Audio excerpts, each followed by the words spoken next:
So my name is Jonathan Gallagher, and this is Spencer Walt. And we are here today to share a bit of our journeys with mental illness. Our goal is to offer some insight as to how mental illness has shaped two individuals' lives. Over the course of this session, you will hear both of our stories. We have many similar experiences, but they're also unique in their own way. The conference theme is the crisis of mental health. I first heard the words crisis associated with when I was involved with NAMI's peer-to-peer program. And I thought, that's what it is. It felt good to finally give some credence to what I was going through. So when Spencer and I sat down to create this session, we asked ourselves, well, how do we tackle these tough topics? We ended up having these grand ideas of a presentation, right? There's like flashing lights and mirrors and smoke and everything, but I don't really know. When it came down to it, we were like, all these people are here, they want to hear from clinical experts. So I hate to let you down, there's no clinical experts here. So we may include a confetti cannon at the end, just to spice things up a little bit. Come on in. But ultimately, you came into this room, now you're stuck with us. And one last thing, this is the first time that the Spencer and John show has hit the road, so you guys better hold on to your seats. All right? So back to our topics. We decided to talk about hope. But what is hope, right? What is crisis? How do you talk about hope? How do you define it? All of this seems too ethereal, right? But then we realized that you find hope in people, right? Seeing Spencer here, knowing what he's been through, definitely provides me with hope. And he's a pretty remarkable guy, as you will see. So if we are experts in our own experiences, maybe we can share some of our expertise with you guys and offer some hope. So we're going to share our stories. We find ourselves to be fairly well-adjusted individuals, and so we're going to share with you what we've gone through. Feel free to ask questions. There's some cards, I think, that you've been given if you want to use those, or you can just raise your hand or whatever. I'm a pretty friendly guy. I think Spencer is too. Thanks, John. I consider myself pretty friendly. That is only if Sparty's losing. So, real quick, I want to thank NAMI. I want to thank you guys for being here, and I want to thank John for the opportunity. It's been fun, man. And earlier, John asked the question, what is hope in crisis? And he mentioned a little bit about how we define hope. But what about the word crisis, like John mentioned? I don't know about you guys, but just hearing the word crisis flares up my own anxiety quite a bit, let alone when mental health and crisis are combined. Yet we are starting to see that phrase pop up more and more. Heck, the theme of our own conference is the crisis of mental health. John and I stand up here as two individuals that recognize the global ramifications of said crisis. We've seen the stats, the upward trends, the unanswered questions. We realize that 20% of adults experience mental illness in any given year. And we want to act as catalysts to start the discussion surrounding brain health. We hope that our stories offer the framework to recognize how the personal and the global perspectives are in fact connected. And so we stand here again as two individuals that are going to offer you the more personal ramifications of mental health crisis and how it's played out in our own lives. But first, a quick rundown on crisis as it pertains to mental illness. Crisis is often used to describe that first mental event in a mental illness. So it could be an episode of depression, of mania, a psychotic break, a suicide attempt, amongst other things.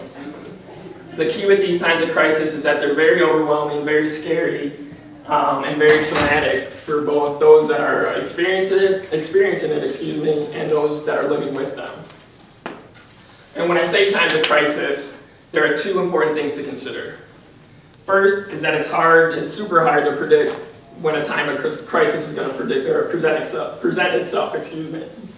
That is, the timing can vary from person to person.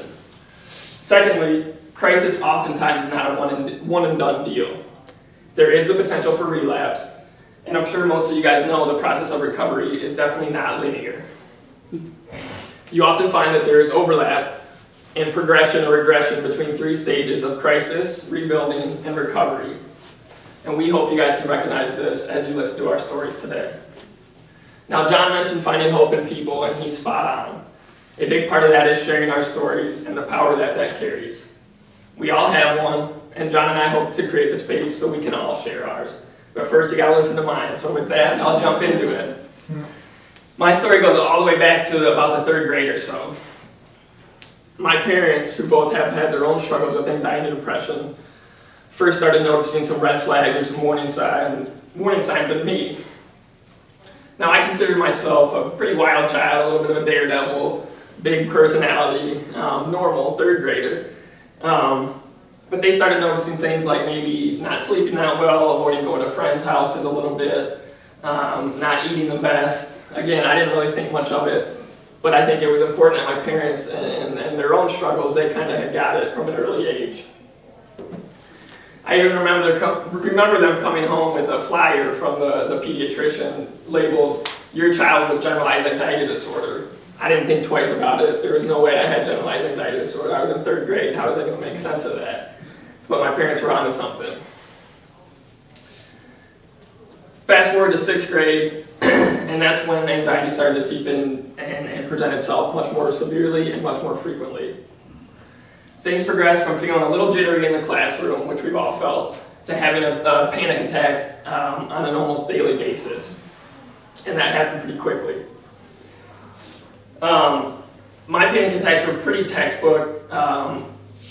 I get the rapid heartbeat, the sweaty palms. I'd be looking for the exit, and it's that true kind of fight or flight response. And it truly was survival mode for me. And it oftentimes just started with a fleeting thought, and it builds and builds and snowballs. Most of those thoughts, you guys are going to think it's funny or crazy, but most of those thoughts were centered around, and most of my anxiety was centered around this idea of vomiting. I had a big time phobia of getting sick. For whatever reason, I still can't explain it. And I know no one likes getting sick or being around it, but for me it was deathly scary and again, instantly would trigger that fight or flight response. Anxiety, being the monster that it is, as you guys know, is of course going to make you feel like you're going to get sick. So a lot of times I'd be nauseous or I'd feel like I was going to get sick. And it would just be, once it kind of reached a quota, I'd be in full panic attack mode, with almost no way to get out of it except hyperventilating, drying my eyes out, and having to go home to a safe space. So it's easy to see now that the anxiety had kind of seeped itself into almost every aspect of daily life there in that 6th grade time period. I remember sitting down with my parents winter break of that 6th grade year. Winter was always hardest for me, it still is. I think there's always been a seasonal component for me. But we sat down and decided that we were going to have to try to get me better, obviously, that I was sick and we had to jump into some kind of treatment plan. School came to the forefront. Obviously, I was spending most of the time at school, and I was also feeling the most anxiety in school. So we decided to withdraw me from school and in hopes that would make me feel better and we could focus on getting better. Of course, I was like, heck yeah, I don't have to go to school. I can just hang out with Dad all day. That was part of me though. And the other part, the sick part of me, was sick of being sick and wanted to get better, wanted to be around my friends, and wanted to get back in school. So fortunately, that sick part, fueled the motivation internally to help myself get better. And with that, we jumped into a treatment plan that started with finding a therapist. I was so fortunate to find a therapist that I clicked with from the get-go. I instantly trust her judgment and her rapport, and she provided such a sense of relief in terms of relating to me that she's worked with kiddos that have gone through the same thing and gotten through it together, and there was hope. She also gave me a diagnosis of generalized anxiety disorder. Remember that pamphlet in 3rd grade? I didn't even remember that in 6th grade, but again, my parents were onto something, and I finally had my diagnosis from my therapist. That was another big time sense of relief, and again, another kind of thing to bring me out of isolation and realize that, hey, there's a lot of people that have GAD. This was a big time turnaround and a crucial point in my recovery, and I give a lot of credit to my therapist.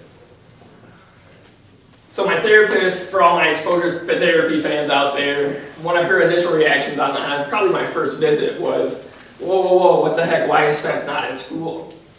You guys know how anxiety works, you know how avoiding your fears works. You know, if you avoid the fear too much, it's going to grow and grow and grow. So she said we were kind of enabling that. Now I understand from my perspective and from my parents' perspective of bringing me out of school, obviously you see your kids suffering, You want them to feel better. I wanted to feel better. We thought that was the right thing to do. Is it the right thing to do? We don't know. Hindsight's 20/20, obviously. But it allowed us to jump into a treatment plan, so I am grateful for that. And part of that treatment plan was exposure therapy, get my butt back in school. My therapist was an excellent communicator with getting the school on board.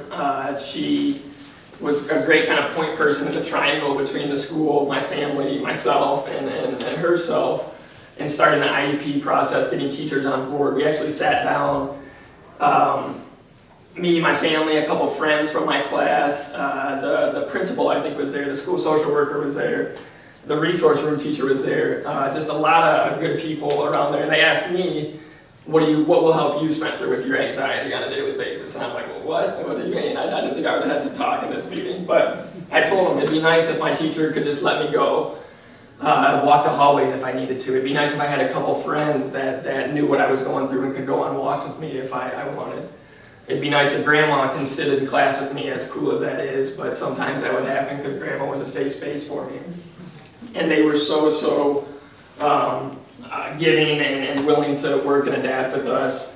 And a big part of that was also this hour bank plan, which you guys will think is pretty cool.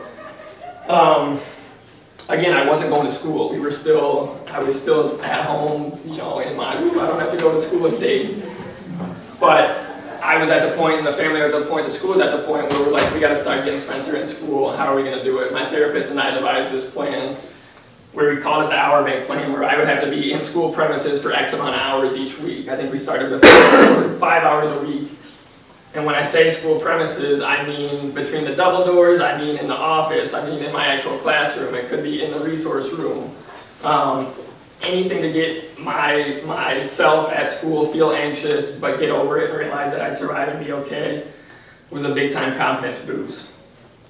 And it was reward based too, which is awesome. So if I met my quota each week, again, we started with 5 hours. So if I was at school for 5 or more hours that week, I'd get a pack of Pokemon cards. So I was working my butt off to get back into school to get that Charizard. So I didn't make it. I honestly, I can't remember the exact details, but there were definitely weeks where I didn't make that quota. And remember how I said that recovery isn't linear. I mean, there was a lot of kind of stumbling and trying to reach that quota and failing, if you want to call it that. But the cool thing is that I was slowly progressing to the point where I was almost back to school full time by the end of 6th grade. Summer was around the corner. I was excited for summer, like a lot of kids are. Summer was always easier for me because no school, right? But I quickly realized I still had to put in work, and I still was feeling pretty anxious. So that allowed me to still continue my exposure therapy with things like the dentist, with restaurants, with going to friends' houses, other areas where the anxiety had displaced itself. I still, both from my therapist and my family and myself, were committed to exposing myself and kind of conquering the anxiety on a daily basis.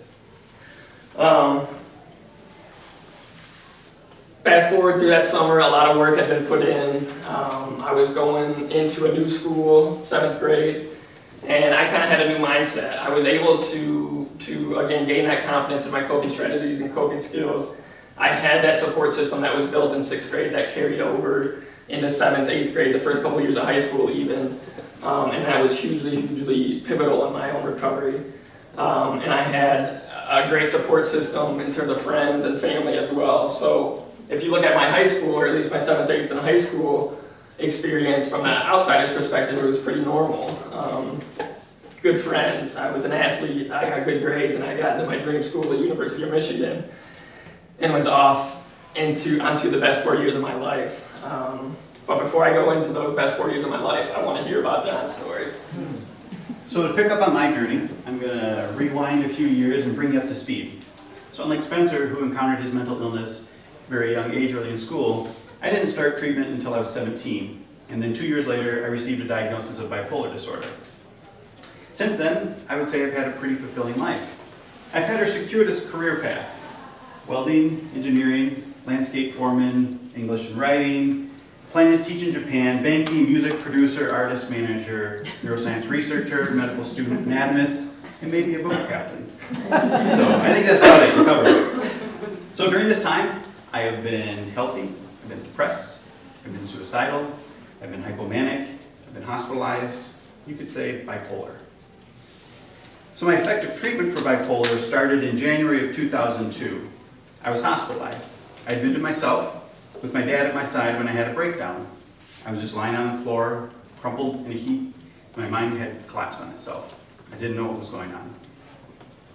I remember waking in a room, this small room, about 10 feet in diameter, and I slept on a comfortable bed that had been bolted to the floor.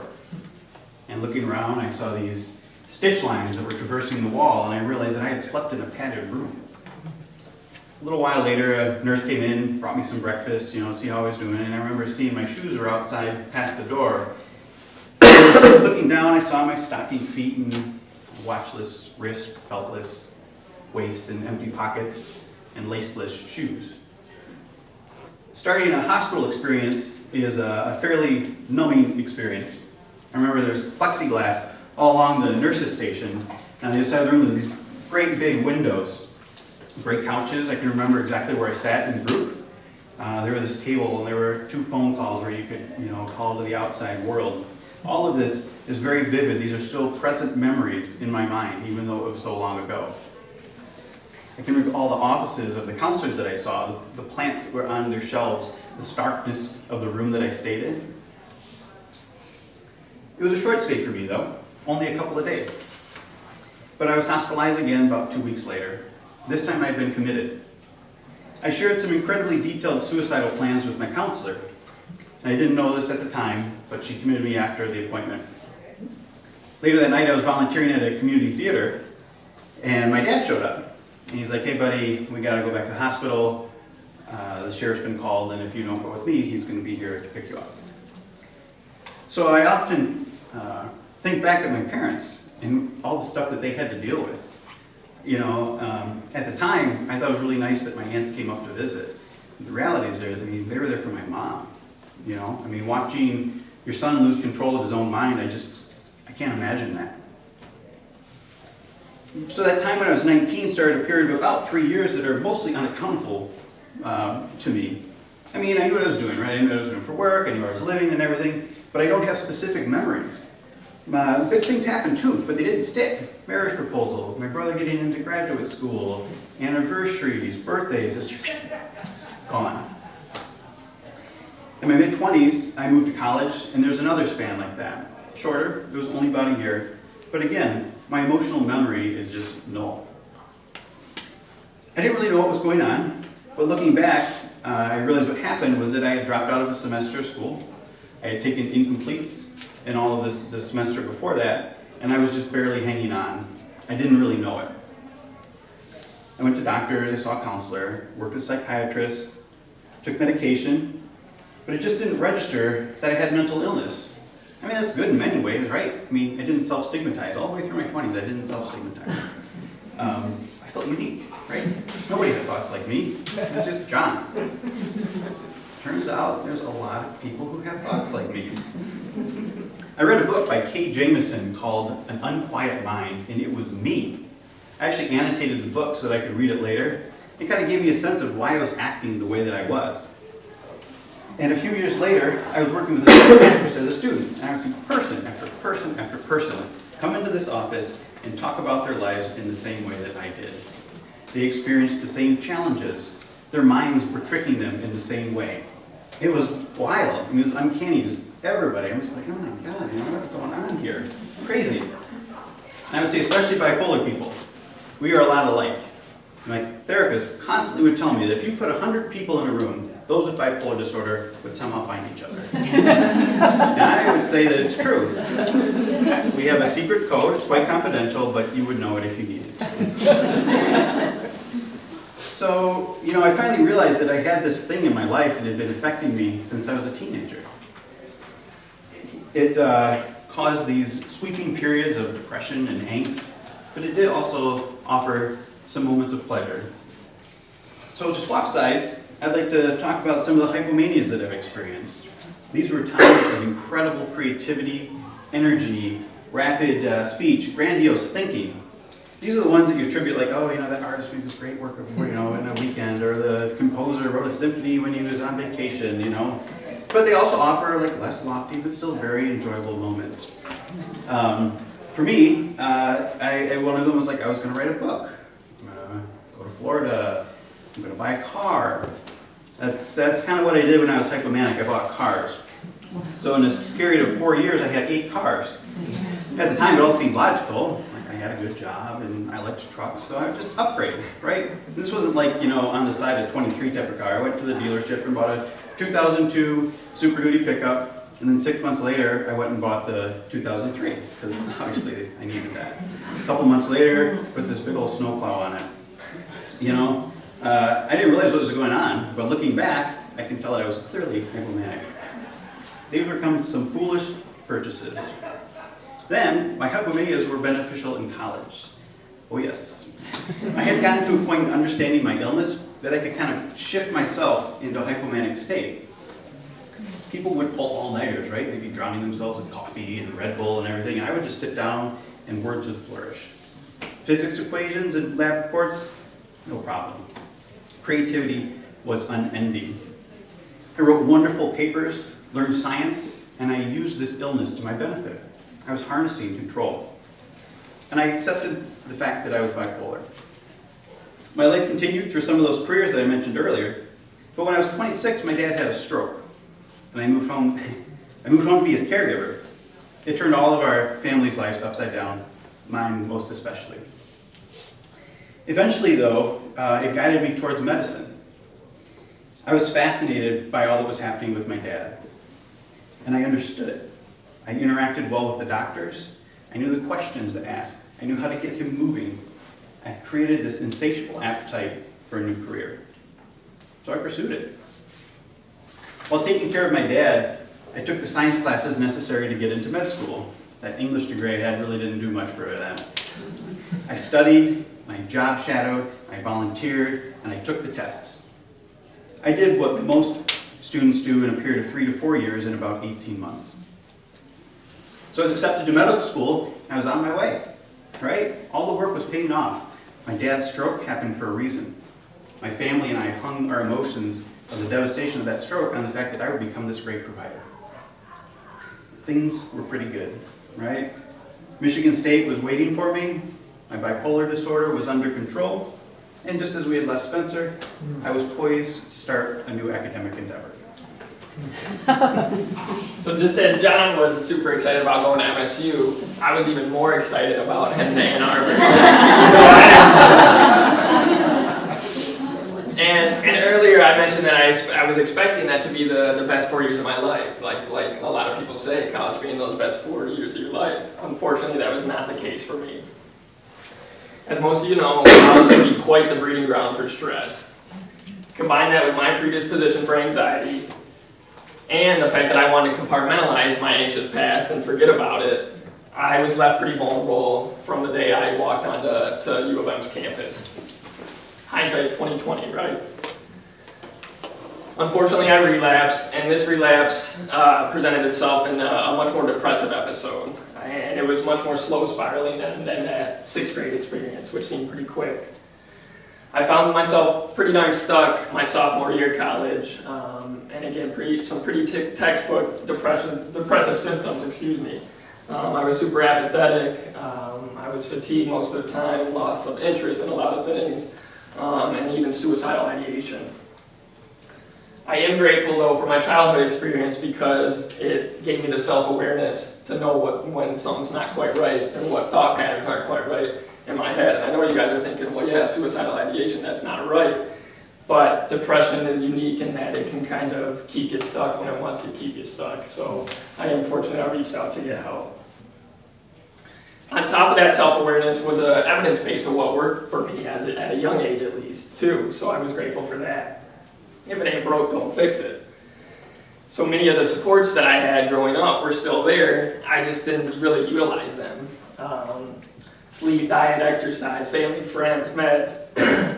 A lot of stuff that, again, was a big proponent in my 6th grade recovery. I had kind of overlooked and wanted to stuff away and figured that I was back to normal.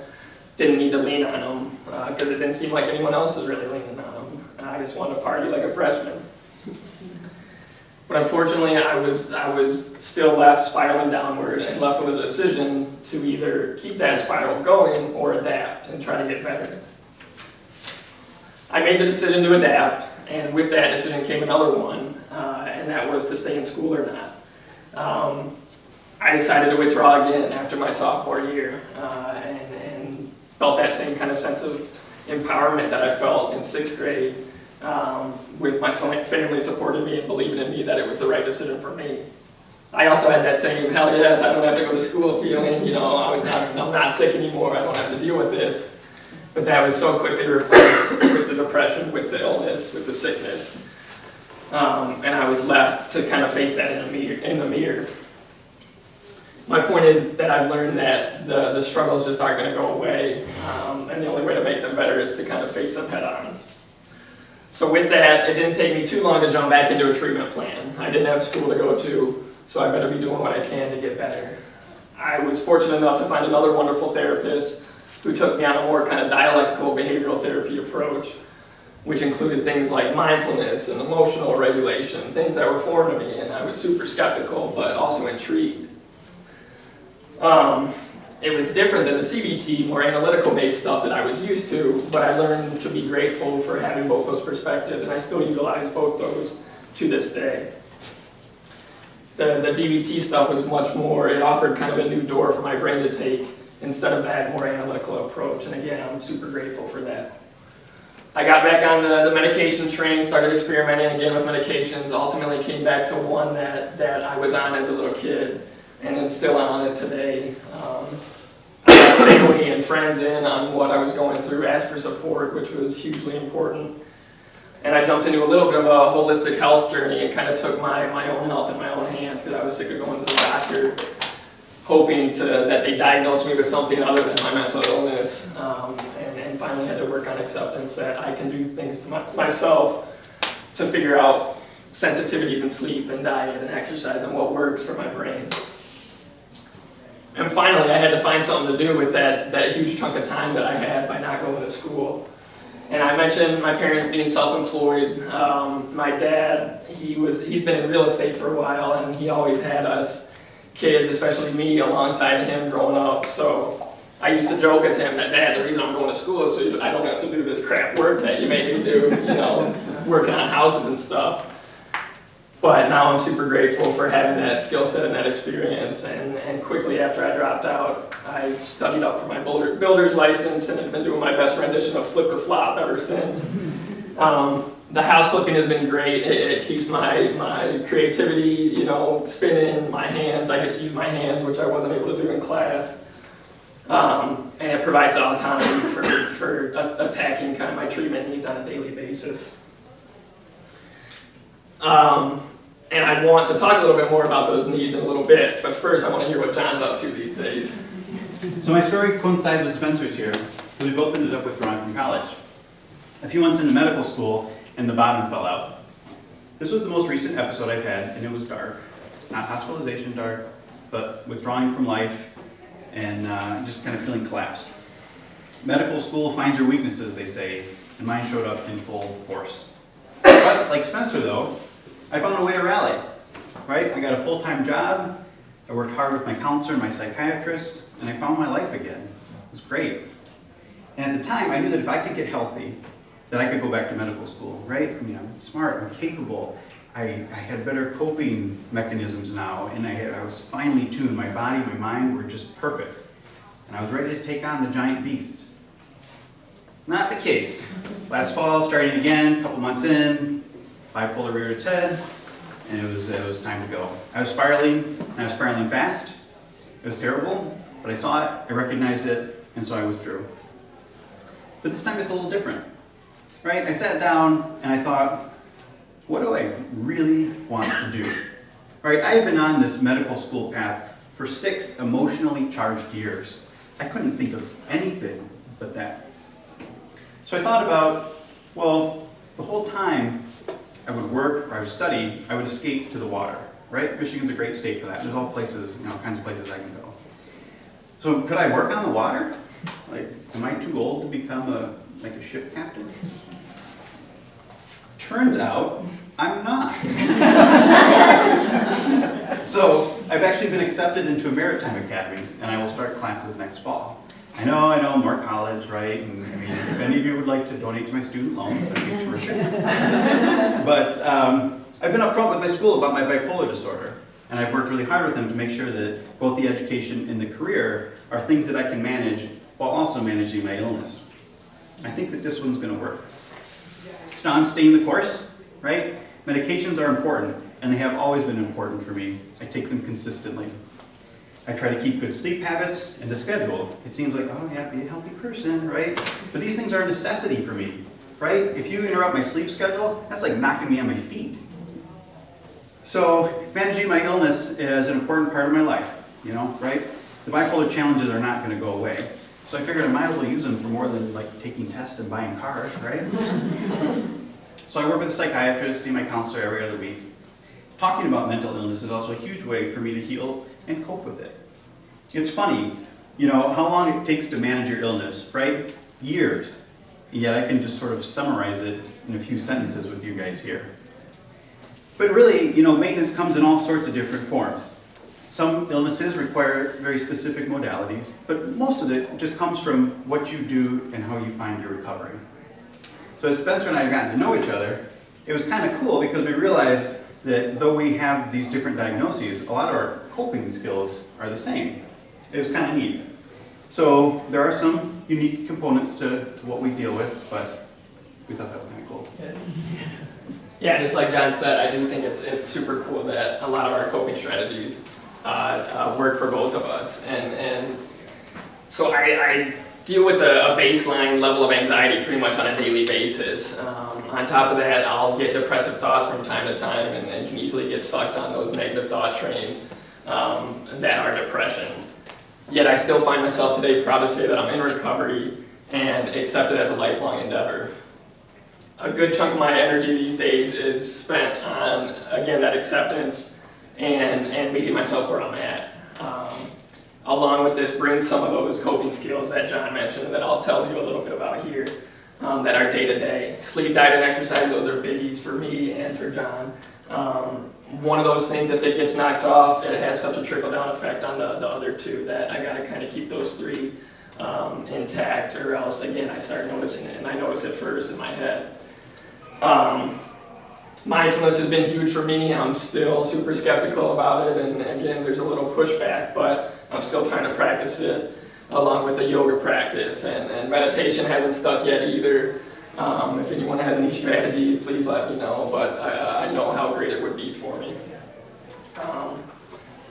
So those are kind of my core things for coping on a day-to-day basis, and a biggie with that, or on top of that, is outreach as well. That's where NAMI comes in, and I love NAMI for it, my NAMI family. I've been a volunteer with them for 3 years now and have my hands in a few different things. And it's such a therapeutic environment and space for me. I facilitate a young adult support group twice a month where we just meet and talk about life. Sometimes I'll participate too, and it's great to have both of those perspectives. I've been a participant and a facilitator for the peer-to-peer program, and we've got some flyers in the back if you guys haven't gotten any yet. And that's been a great eye-opener and a story-sharing opportunity. And again, just a great space for people to talk about their mental illness. And lastly, NAMI is great at finding opportunities for speaking engagements like this one, and I'm super grateful for that.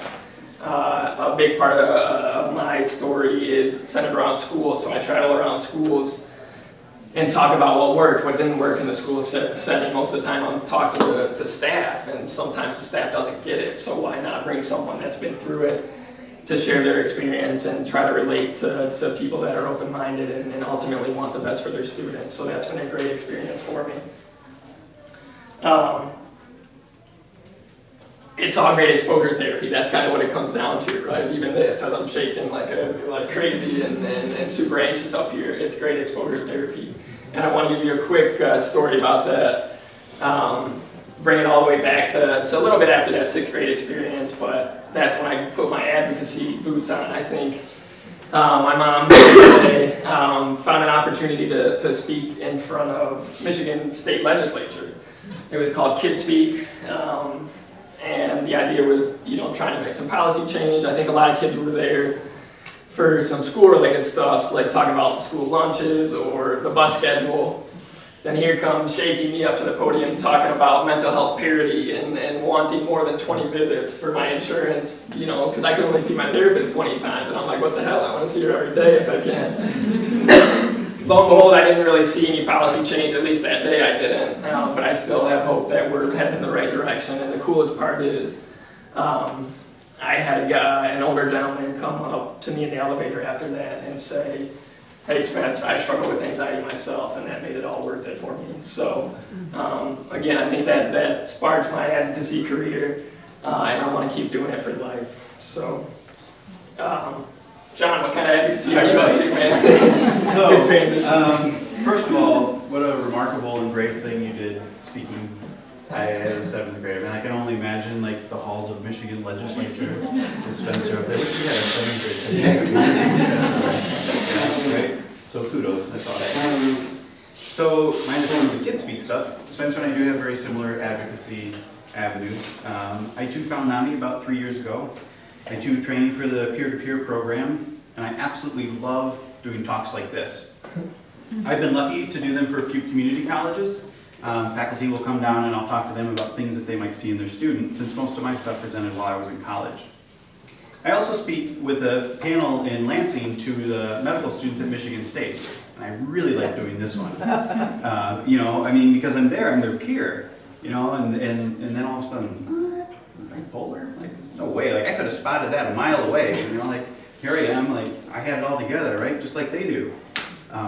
But that's not always the case. And I enjoy that because it kind of forces them to look at the risks of the career that they're choosing, right? Not only for themselves, but the people they're going to deal with. So that's always a good one for me.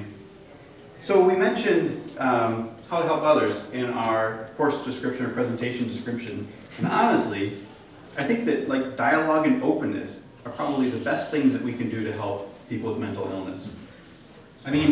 Mental illness, right? It carries such weight. Like, I hang on it, friends and family hang on it, society hangs on it. It's just for each for their own reason. We are here for that today. Excuse me. Each of us hang on that for our own reason, but that is why we're here today. So you may have walked into this room, and I'm not sure what you thought about mental illness, or whether or not you had any conscious or unconscious prejudices against some of the stigmas that we face. And that's all perfectly okay, right? But hearing from Spencer and me, we just kind of want to put a face on mental health, right? When you see me here talking to you, sharing some of my successes, some of my struggles, I kind of want you to be like, it's not that bad, right? And if you yourself struggle, or you have someone in your life that struggles, maybe my story can be different than what we see in society all the time. So if I were to think of a call to action leaving here today, my wish is pretty simple. Just talk, right? It's tough to expose yourself. And I know that there are times where you have to sort of weigh the risks and ramifications of that exposure. But give it a whirl, right? Oh, where are you going? I have to go see my counselor. As opposed to, I got an appointment. Something vague where you step away. Oh, you see a counselor? Yeah, I have bipolar disorder. Or anything that you might be willing to share. And it feels pretty good to do that. And you might be surprised at how quickly people will share things with you. Oh yeah, my son deals with that. He's got depression. Or, well, my husband, or I take an antidepressant. It's pretty great. People are looking to open up, and really, just talking allows them to do that. Yeah, I couldn't agree more, John. And I've had positive experience with openness and just talking about it. Unfortunately, we have to end our just talking about it session. And with that, I just want to reiterate the fact that mental health does surround us. It brings crisis to all scales of life. It's in the news, it's in legislation. It affects families, even down to on a personal level. Today, John and I shared our own stories of getting through our crises. There were downs and there were ups. We found hope by learning about others. Perhaps this is the same for you. After all, if 20% of adults are dealing with this on a daily basis. Maybe conversations like these are the first step in taking off the mask that we all have to wear.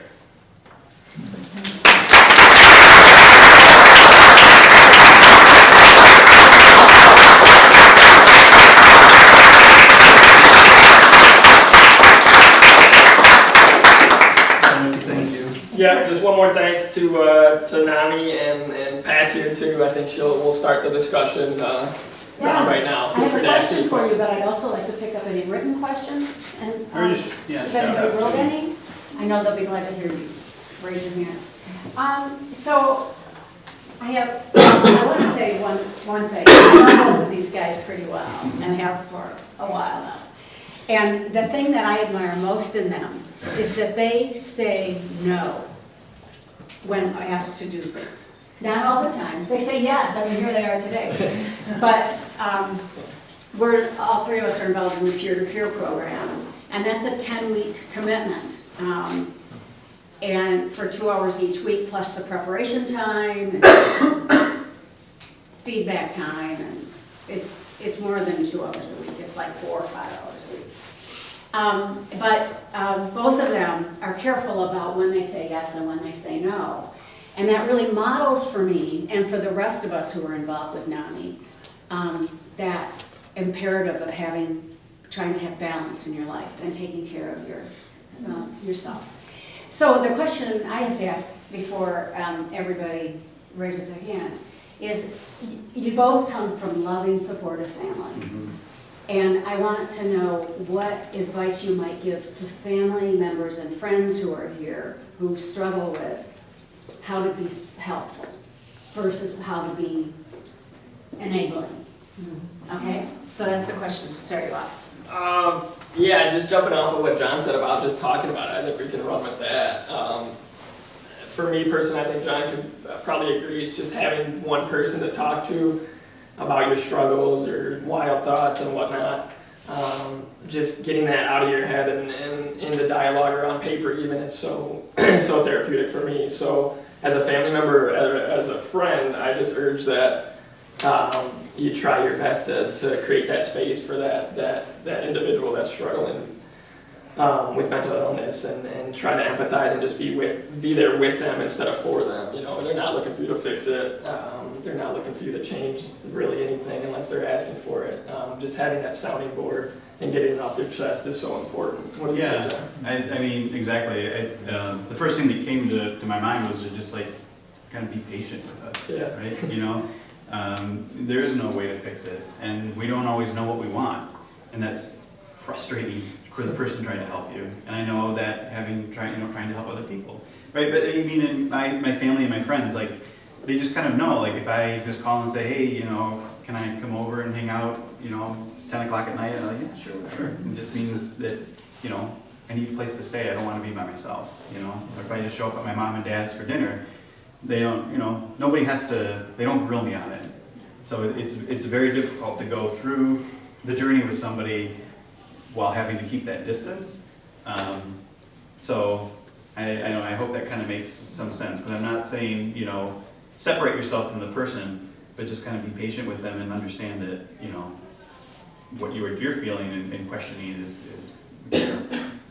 probably exacerbated in our minds, and we don't even know what to say. So, yeah, I think that's kind of one thing. Other questions you guys have, or anything you thought about? Yeah.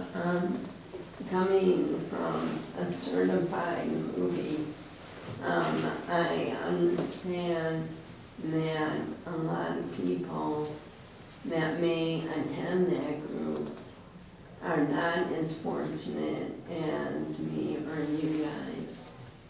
And the really big question is, what do you tell people that do not have that support? Mm-hmm.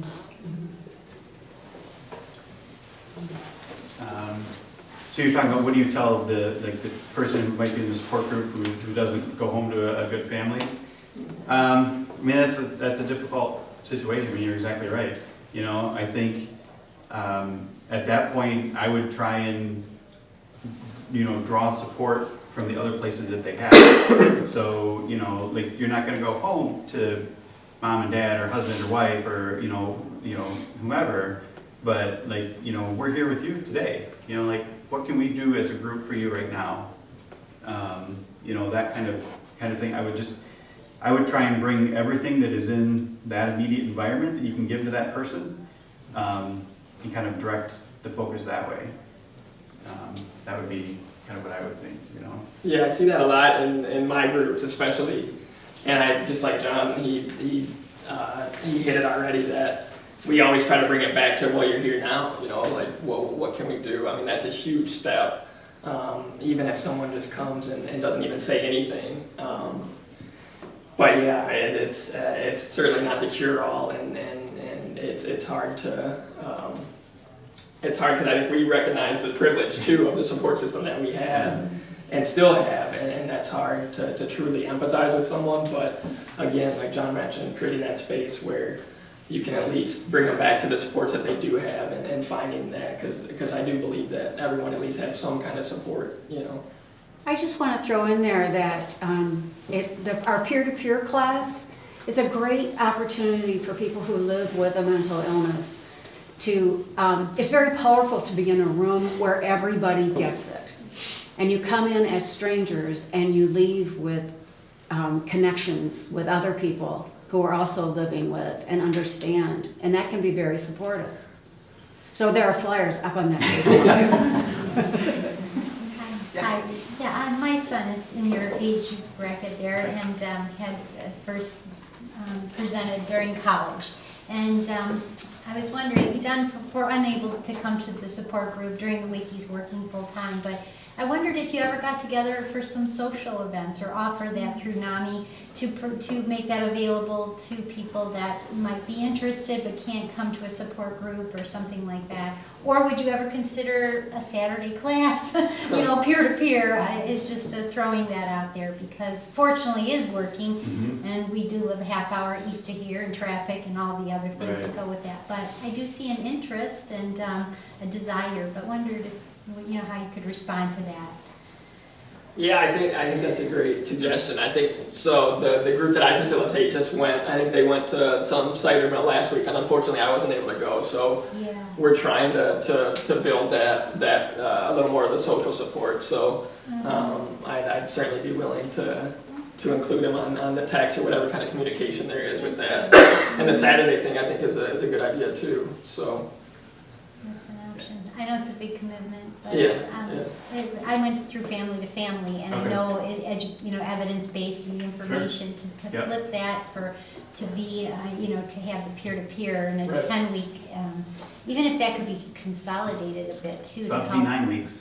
9? Oh, it's 9? It will be, Oh, coming nine? soon. Oh, it's coming soon. Okay. Yeah, next fall, Next year, yeah. the new Well- curriculum will be out. Maybe on Saturdays. I'll put Yeah. a plug in. We talked about a Saturday class with somebody when I was at lunch, so. Okay. No, I think hearing the interest is good. And we'll, there's nothing like happening right now that anybody got. Right. But, thank you for suggesting that. We'll keep it, Thank you. yeah. So I have a question, and it might actually be for your mum. Okay.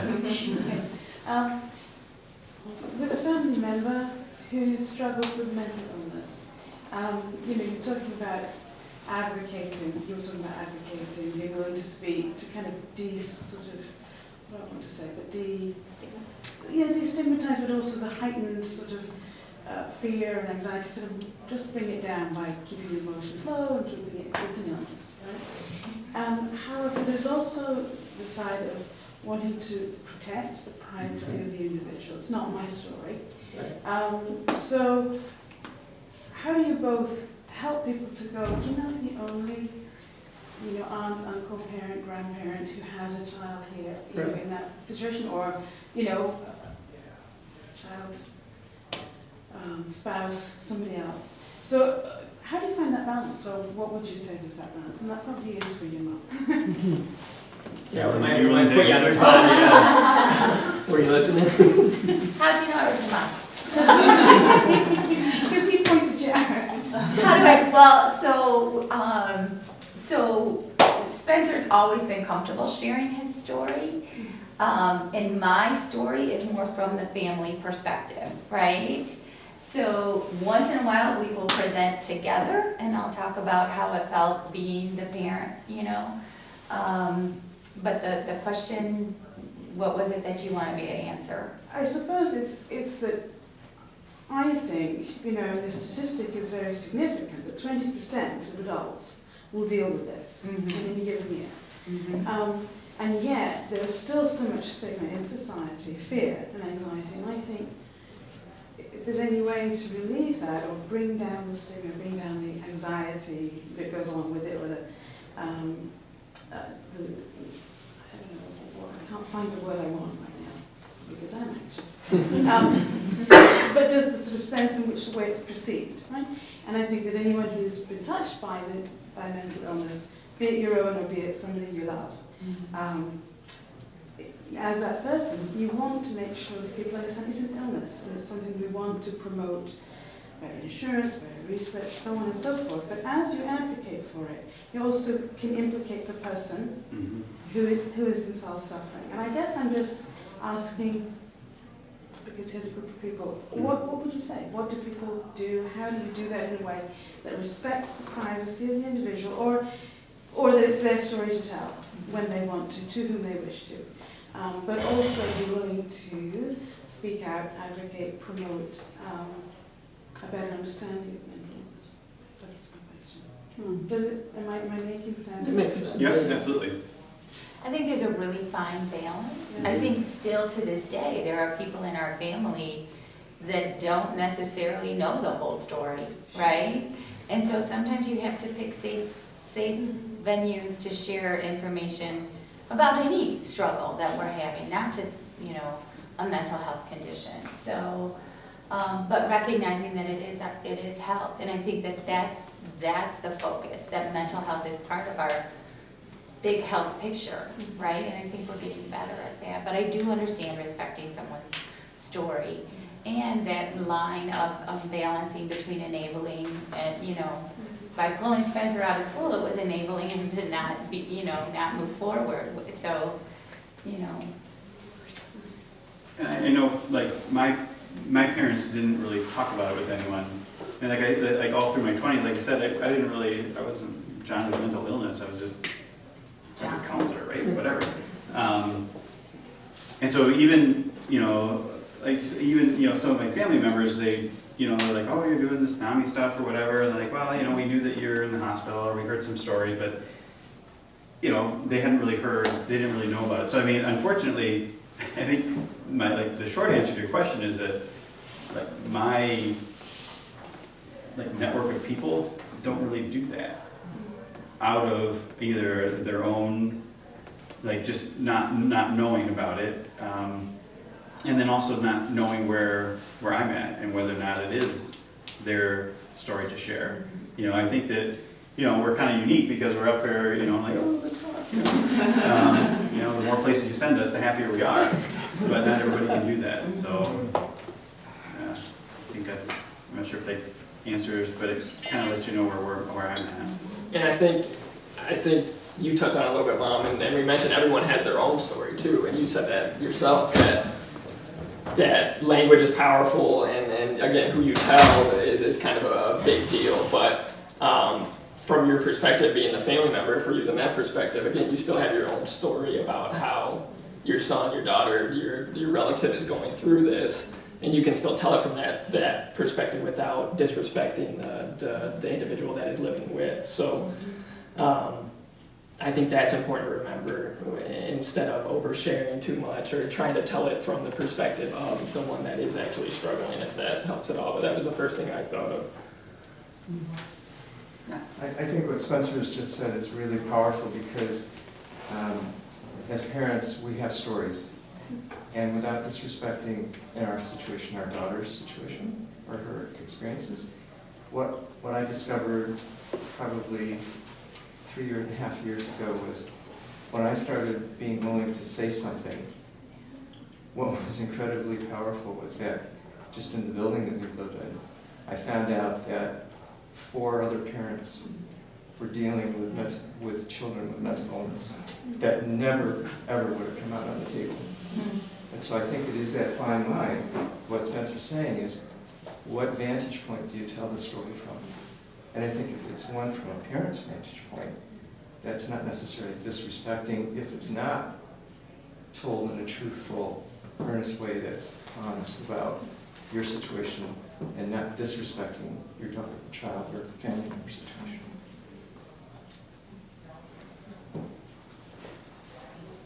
Any other? Yeah. So, first, great job, thank you, and that was really powerful. Thanks. And just to answer you, the same thing of sharing, where my daughter's open, and, we've always been open about those things, but just in sharing, whether it's something small or big, I've been able to get so many solutions, and so many people, like you just said, boom, oh, I had this experience, we've been able to find something that's like a solution that just saved you weeks or months getting to a place that, so, Just I talk. can only say, yeah, just talk, that piece of just talk without being overbearing, and just naturally, amazingly powerful. And I'll just say it's encouraged our daughter to start talking, and she Oh, cool. finds the more she tells the truth, the easier it is. Yeah, she gets, And, right. and then she looks for resources for herself, and it just opens up. It's not a bad thing.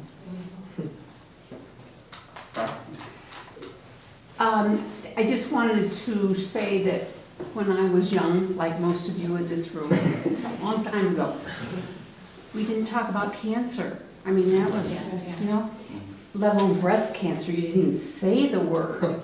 And look what's happened just by people talking about it and working in the last 50 years where the discussion on that illness has come.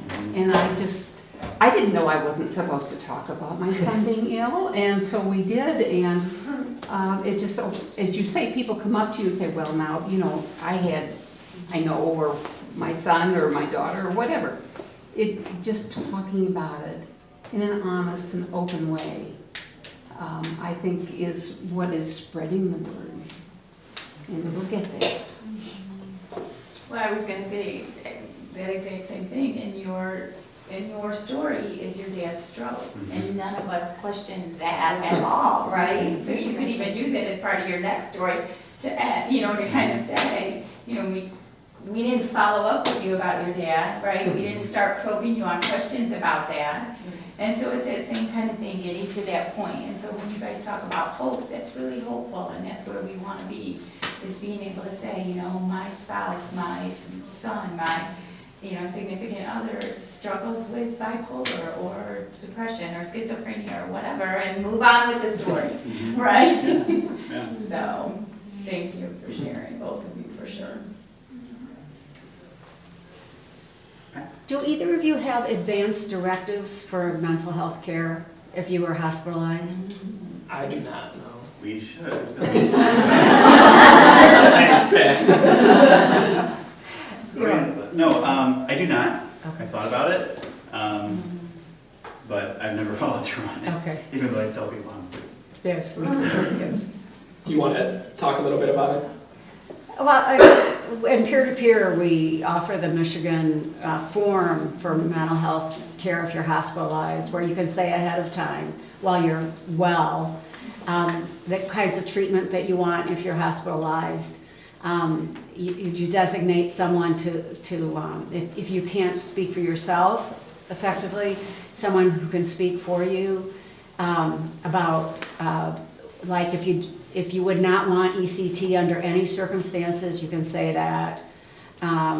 Which facility you would want to go to, all that kind of thing. So we do this in peer-to-peer, but we haven't done it for ourselves. Do you not have one either? Or do you? I don't. Yeah. Does it have a place where you can